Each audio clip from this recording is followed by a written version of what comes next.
Krishna Hare Hare. Om Jnanatimirandasya Jnananjana Shalakaya Chakshuromritam Jena Tasmai Shri Gurave Namaha.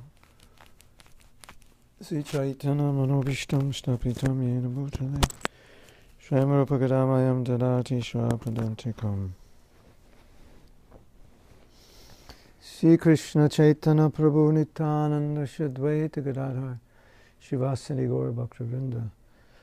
Hare Krishna, Krishna Krishna, Hare Hare, Hare Ram, Ram Ram, Hare Hare. Okay, now I have to put in a title. If I don't put in a title, it seems like I don't get to go to chat.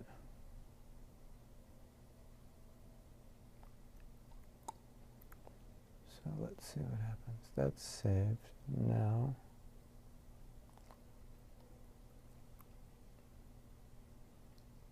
Apparently saved, excuse me. Well, that didn't work. Life's difficult.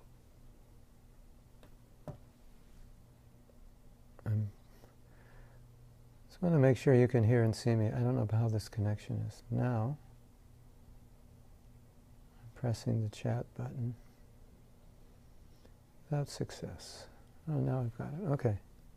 It's the wrong button. So I've got chat. Okay. So what I wanted to continue with some thoughts on the topic of love. I was reminded by my godbrother that all the Leelas in the Srimad Bhagavatam are showing how Krishna loves his devotees, that he comes in different forms to express his love to the devotees. So, when you look at the Das avatars, for example, let's see, yes, okay, just let me know if there's any, so I don't know how good the connection is here, so just let me know if there's any problem with the audio or video. So, if for example, if you look at the activities of the Das avatars, you'll always see that underlying whatever they're doing is the love that Krishna is exhibiting for his devotees. So, as you know, the story of Prahlad Maharaj, Prabhupada said that Nrsimhadev didn't actually come to kill Hiranyakashipu. And Prahlad Maharaj was protected by Krishna. So he really didn't have to come to protect Prahlad, because as we saw, Prahlad was just absorbed in Krishna consciousness, and Krishna protected him from poison, from fire, from being thrown off a mountain, and so forth. And so Prabhupada said that the reason Nrsimhadev came was to bless Prahlad, to touch his head, show affection. Isn't that nice?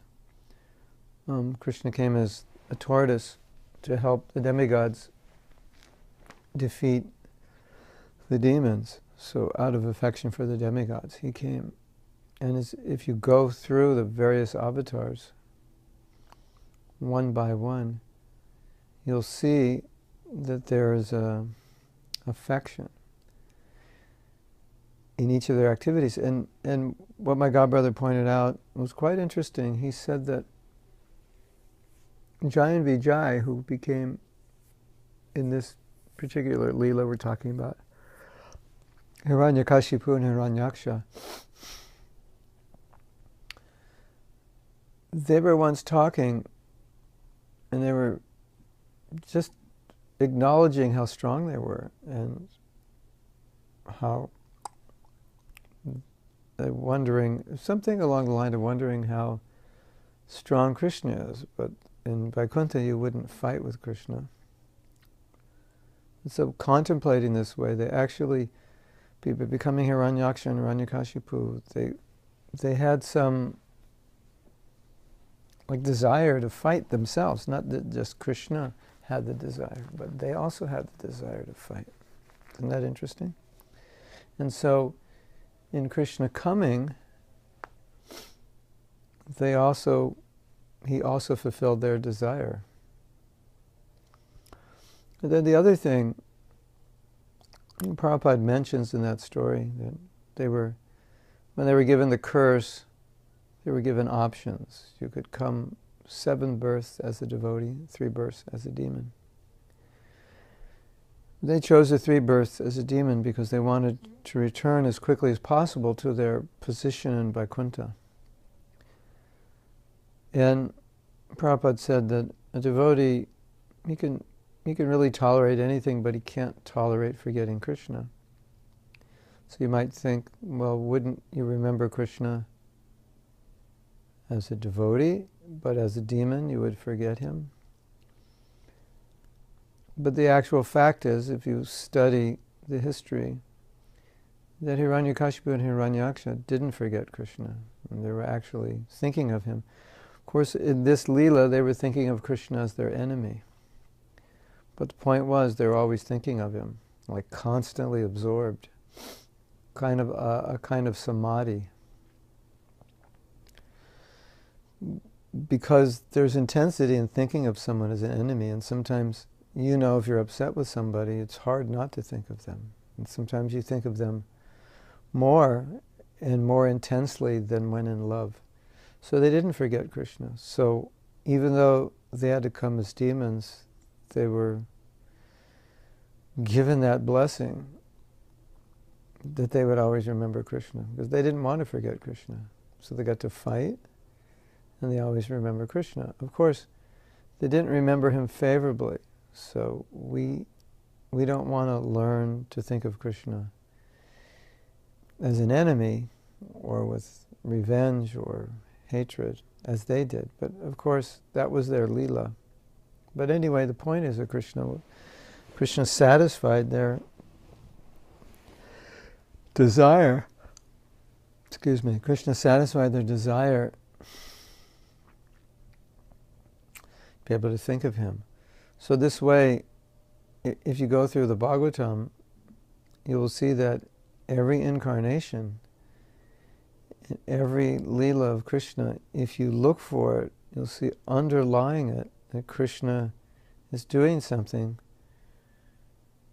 to show his love for his devotees. So therefore, the Srimad Bhagavatam is called the scripture or the Shastra of Prema. It's Prema Shastra because that's all you'll find in it. And in devotees, as devotees, we should understand this principle, that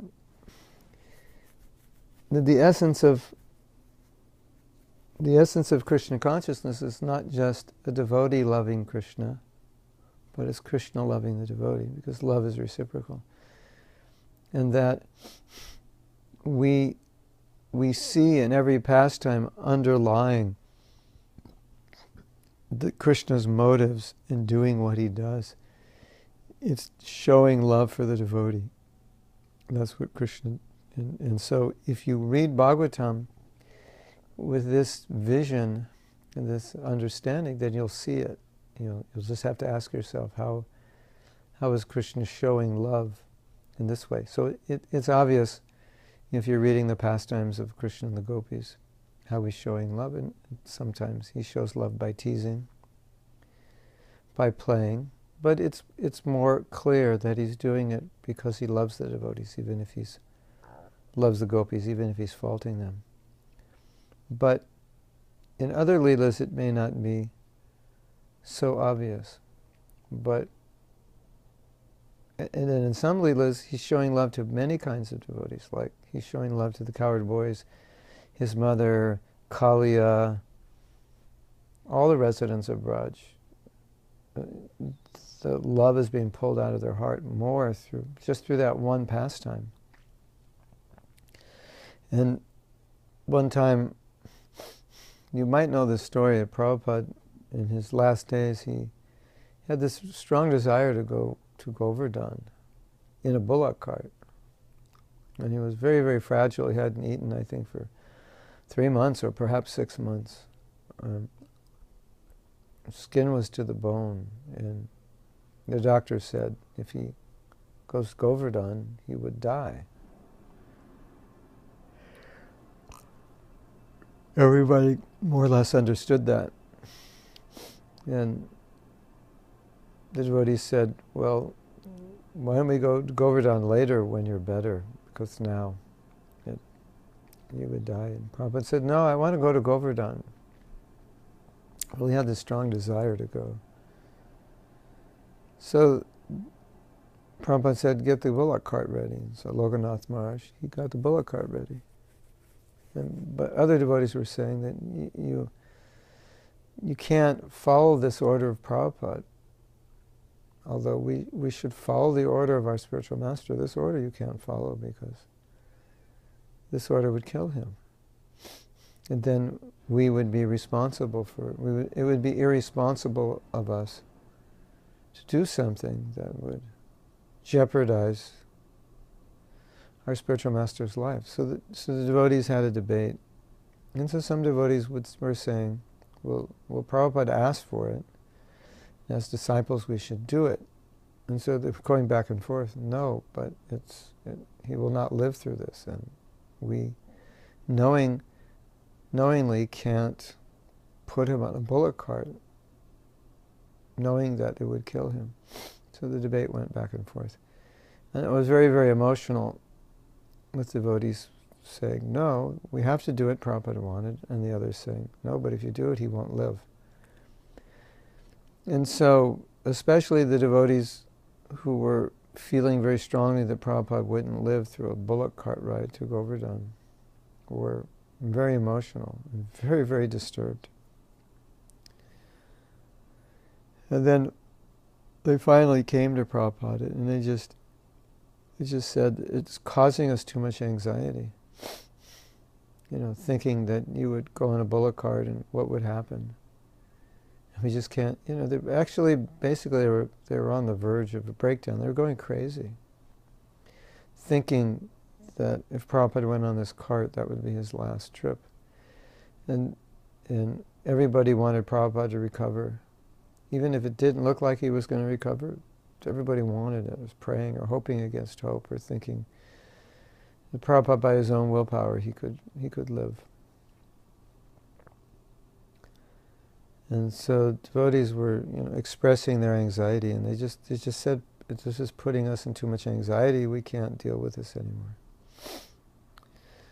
And Prabhupada said, okay, I don't want to put you in anxiety. And they were saying that this scenario or this pastime was just increasing their affection for Prabhupada because they were becoming so protective and so concerned and so worried. So Prabhupada said, all right, I don't want to put you in anxiety, but he said, it's the duty of the spiritual master to bring this affection or this love out of the heart of the disciple. So just as Krishna does that, as we're saying, in all his leelas, he does that.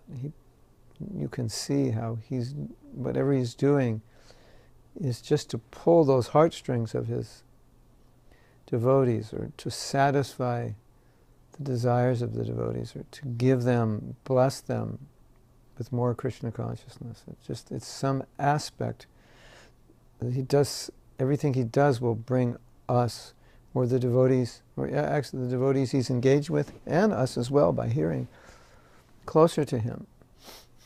And so Prabhupada was doing the same thing. And you could also see in Prabhupada's just general activities that he would always act in a way that would just bring us closer to him. So here in this pastime, he stated directly, he said, yes, this is my duty as your spiritual master. And what's the duty? Well, the devotee said this, your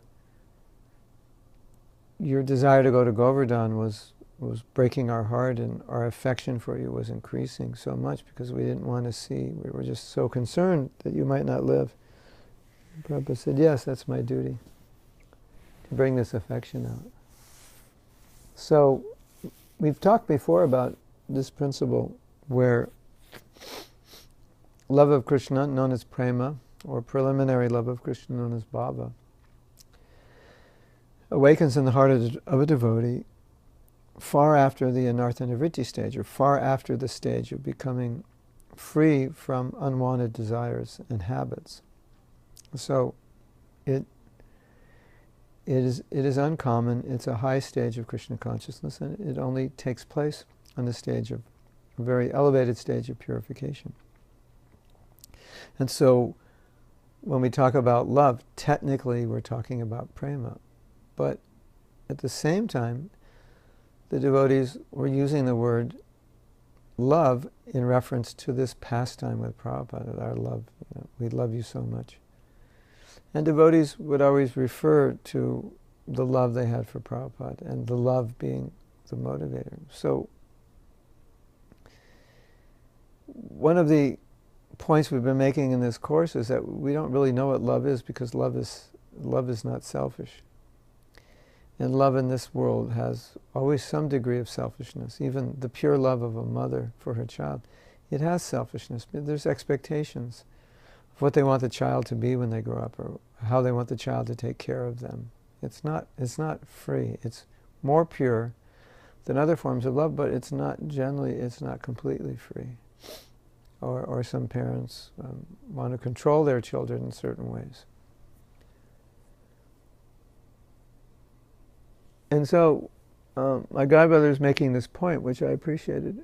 He said that we don't know what love is, because love is this elevated state, and it's going to take a whole lifetime, or maybe lifetimes, to come to that state. So we don't really know what it is, because our normal state is not love. It's always conditioned by something. There's always something we want to get. Even sometimes we'll be nice to someone just to get recognition that we're nice, or that so that others notice that we're nice. That's, where some devotees will say that I'm not doing book distribution because I really care about these people. I'm doing it because it's my service. So the love is obviously, it's not pure. There may be devotion there may be sincerity, but technically speaking, there's still impurities. And the devotee made this nice point. I really appreciate it. He said, because this is my experience, he said actually the first experience that a devotee will have of love is love for the spiritual master. Because the devotee wants to serve the spiritual master without any remuneration, without any desire other than to please the spiritual master. And when Prabhupada asked the devotees once, why do we distribute books? And the devotees gave so many answers. Save the conditioned souls, to help you in your mission. It's the order of your guru. We're helping you in serving your guru, and so on. Those answers were all correct, but Prabhupada specifically had an answer. And he said, we're doing this simply to see our Guru Maharaj smile. In other words, we're doing this simply to please our spiritual master. So that's love. So that Shakti of love of the disciple for the Guru, that's the first taste that a devotee has of something pure, because by the grace of Krishna and by the grace of the Guru, a devotee, even in a very immature state of Krishna consciousness, feels very deep affection for their spiritual master, for connecting them to Krishna, because what greater gift can you give someone than Krishna, and how indebted we become when someone gives us Krishna. When I met Srila Prabhupada, I first met him, it was in 1969, and I had been coming to the temple for 3 months at that point, and I had decided that I would be a devotee, but I wasn't yet chanting 16 rounds consistently, or consistently following the regulative principles, although I had decided or committed myself to doing that, and figuring probably it wouldn't happen perfectly until I moved in the temple. So, just saying that, just so you understand that I wasn't yet a brahmachari practicing Krishna consciousness in the temple. I was just at that transition point, making the decision to become a devotee, move in the temple, and then determining when I would move in the temple. And I moved in maybe 3 or 4 weeks after I saw Prabhupada.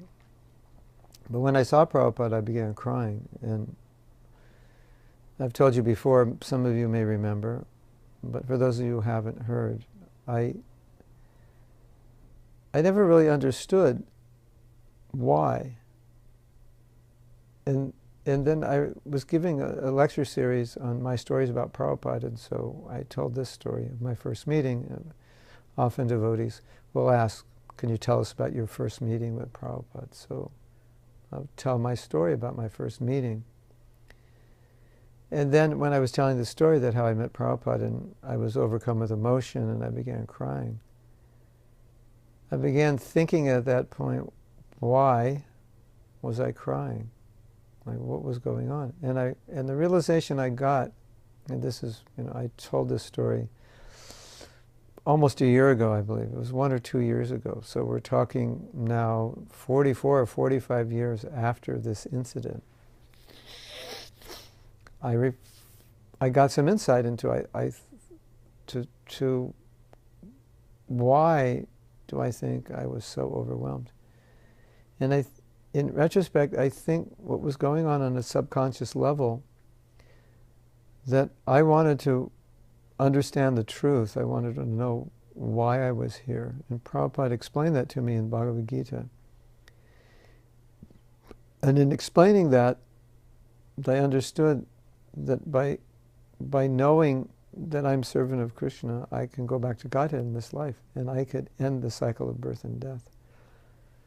So I think what was happening when I met Prabhupada was on a subconscious level, I was confronted with the person who was going to end my cycle of birth and death. The person who, for the rest of my life, or maybe lifetimes, was going to guide me back to Krishna. And the person who was going to give me or show me how to love Krishna, which is the greatest thing anyone could give. So I think on a subconscious level, all of that was going on, and it was just hitting me. Here's my eternal Father, here's my eternal spiritual master. Here's the person that I've been looking for my entire life. The person who can tell me what's right, what's wrong, what to do, what not to do. I hadn't met such a person, and I wanted to meet such a person. And ultimately, that person who gives you Krishna, because Krishna is the most dear, he's the most dear object to us. He's the most valuable, I'm going to say object, but he's the most valuable person. Krishna is the most valuable thing. Krishna consciousness is the most valuable thing. And so that person who gives you the most valuable thing, naturally, there's no kind of affection that you would have for anybody that you would have for that person. And like we find prayers in Shastra where, and even Prabhupada in his own prayers, or his own statements, where devotees would say that, what can I say about my spiritual master? He saved me from birth and death, and how can I repay him? And Prabhupada said that about his Guru Maharaj. Prahlad Maharaj said that about Narada Muni. The same concept of the gift that I've been given, it's so amazing. It's unlimitedly value. What can I say about the person who gave it? That this person has saved me. Sometimes Prabhupada would say that also. What can I say? My spiritual master has saved me. So that feeling that who else could save me? He's the only one, that I was floundering in the material world, and this person has come and saved me. So because of that intense experience a devotee has, naturally this love, the first inkling or first ray of love, of what we could call Krishna conscious love, not the stage of prema, but the experience of that prema. In other words, the stage of prema technically is a stage in relation to Krishna of love, but there can be love for the Guru that has that level of purity, but it doesn't come with that stage. I may be on the stage of anartha nivritti, I'm not on the stage of prema. But by the mercy of Guru and Krishna, I can get that seed or spark or ray of love for the Guru, and that's what pulls me into Krishna consciousness. That's what maintains me. It's so powerful. And we always felt, at least I did, as a young devotee in Prabhupada's presence, I was always very aware through experience that my Krishna consciousness in serving, or my desire to serve Prabhupada, it was very strong. Much stronger than my desire to serve Krishna, although you could say it's one and different. But the experience was, when Prabhupada came and we saw him, we just thought, I want to serve you. I want to help you spread Krishna consciousness. I want to reciprocate with you. I want to repay you for what you've given me. And it was like an emotion that we couldn't withhold. It was natural. And so that's Krishna's mercy. As we say, when Krishna is merciful, he sends the Guru. But not only because the Guru can enlighten you, but because the Guru can pull out affection within your heart for him. And that affection, in a sense, is non-different than Krishna consciousness. So at least you can say, and Krishna says, and Prabhupada says, when you have affection for Krishna's devotee, then Krishna, that affection gives you Krishna's mercy. You become dear to Krishna when you're dear to Krishna's devotees. One who says he's my devotee is not my devotee, but one who says he's a devotee of my devotee, he's my devotee. Sodabir grastori dayo. My heart is captured by devotee. Devotees are bhakta, jana, priya. They're very dear to me, and I'm dear to those who are dear to devotees. So somehow or other, you become dear to a devotee, then you become dear to Krishna. So that it was so easy to want to serve Prabhupada. It was natural. And then Prabhupada says something in the Chaitanya Charitamrita that's quite interesting, and almost it supports what I'm saying, but almost seems, in a sense, contradictory to other things Prabhupada said, or what he generally says. So Prabhupada generally says, hear from the Guru, hear from the spiritual master. And you become purified, you become advanced by hearing from the spiritual master. In this purport, Prabhupada says that spiritual master is so attractive, so Krishna conscious, that sometimes his smile alone can make disciples. And what does it mean? And Vyasadeva told Narada Muni, he said, you can enter the heart of everyone. So it's like Prabhupada just entered our hearts, just by his presence, just by seeing him. And I've told this before, and I'm sure every devotee who had Prabhupada's association or darshan would say the same thing. Just by seeing Prabhupada, we wanted to serve him. Just this flood of desire to serve. And of course, serving him meant serving Krishna. So this flood of desire to serve the mission of Mahaprabhu would gush out of our heart in Prabhupada's presence. Even if he didn't say anything, just his presence was sufficient. And so that's what Prabhupada means. Just by the smile of a guru, someone will surrender their life. That this Shakti, or this energy that emanates from a Krishna conscious person is such that you want to surrender to Krishna. And so that's that special.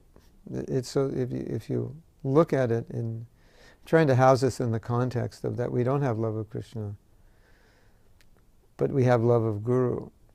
And that love of Guru is, I don't want to say a replacement, but I think it's a good word in the sense, when you don't have love of Krishna, but you have love of Guru, it's almost as good as having love of Krishna. in a certain sense of what it does for you as an individual. Becoming, it's just, it almost puts you in a sense on a kind of a level that's like you have love of Krishna, because you see devotees who have love for their guru, the sacrifices they make are amazing. It's like you see them sacrificing everything for Krishna, like they love Krishna. But technically, we said, no, we don't. We're on the stage of anartha nivritti or nishta, maybe ruchi, but not prema, not even bhava for most of us. But still, there's this intense affection. And there's a story I've told before, but I'll tell it now because it fits in very well to this. And some of you may not have heard it. And Malati tells a story where she was cooking for Srila Prabhupada in India in the early days, and it was an extreme austerity just to get the vegetables, just to get the money to get the vegetables, and then to cook them on these open fires in hot weather with other Bengali ladies in the kitchen and squatting down. And she just elaborated on the intensity of this daily struggle. And she said it was so difficult that just every aspect of it was a challenge. I mean, she had to spend like an hour or two just getting the vegetables because she had to go to Navadvip. So she had to hassle with a rickshaw, get on the boat, and then this, that, and the next thing.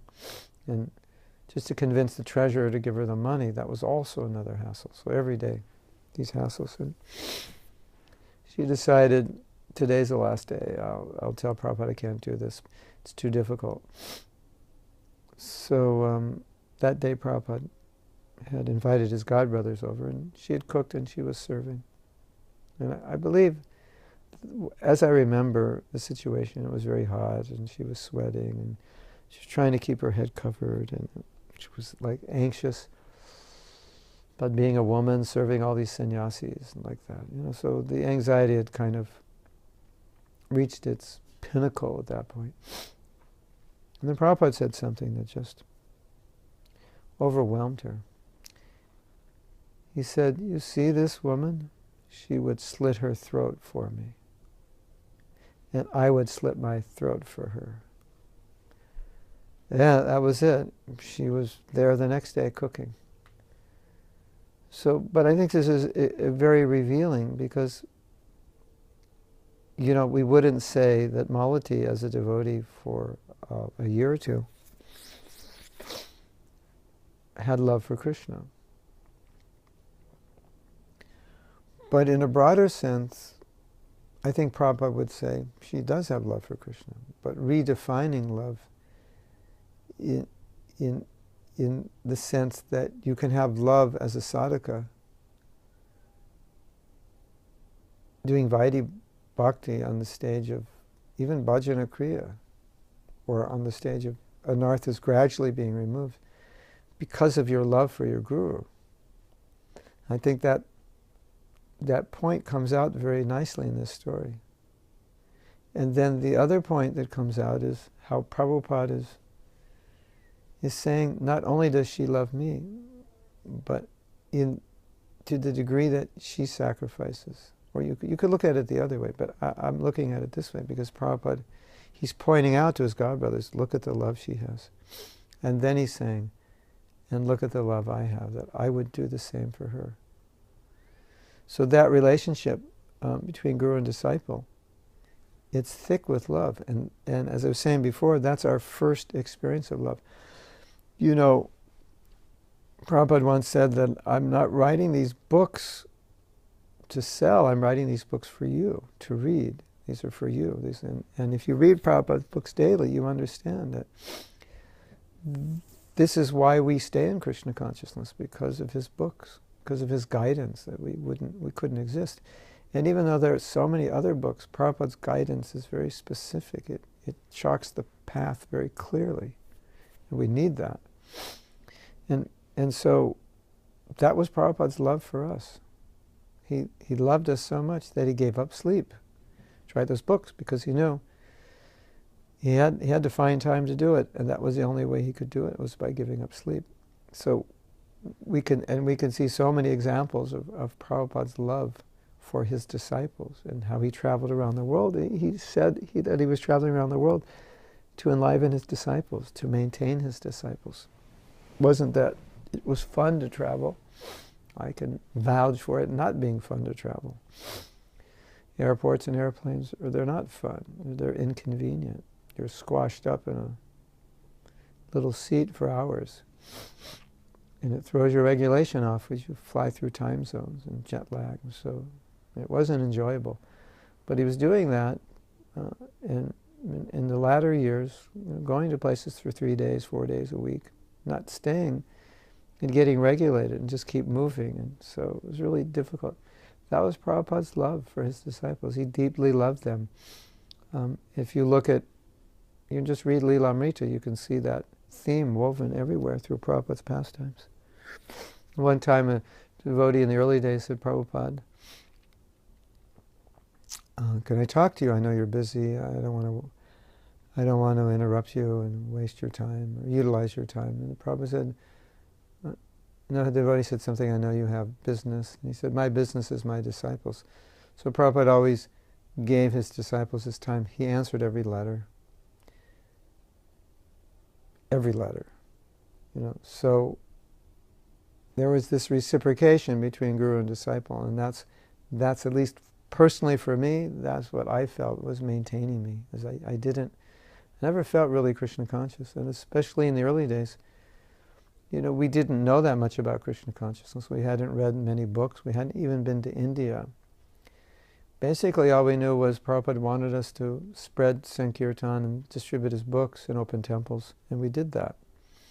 And that was our relationship. And the motivating factor every day when we got up to do anything was, this was Prabhupada's order, and this is what he wanted us to do. And out of our love and affection, we did it. And so we had this amazing strength to go out and push on the Sankirtan movement because we wanted to fulfill Prabhupada's order. And the strength wasn't a mature spiritual strength. I mean, we need a mature spiritual strength, but we didn't have it. Buffering, yeah, I don't know. I'll answer your question in a minute. We didn't have maturity. It wasn't deep. But what was very deep was our desire to please Prabhupada. And one time, when Prabhupada brought his disciples in 1970 to India, people could see that these devotees they didn't know much about Krishna consciousness, and culturally they were completely American. And American and Indian culture are much different. So they would act in ways which would be considered improper by Indians.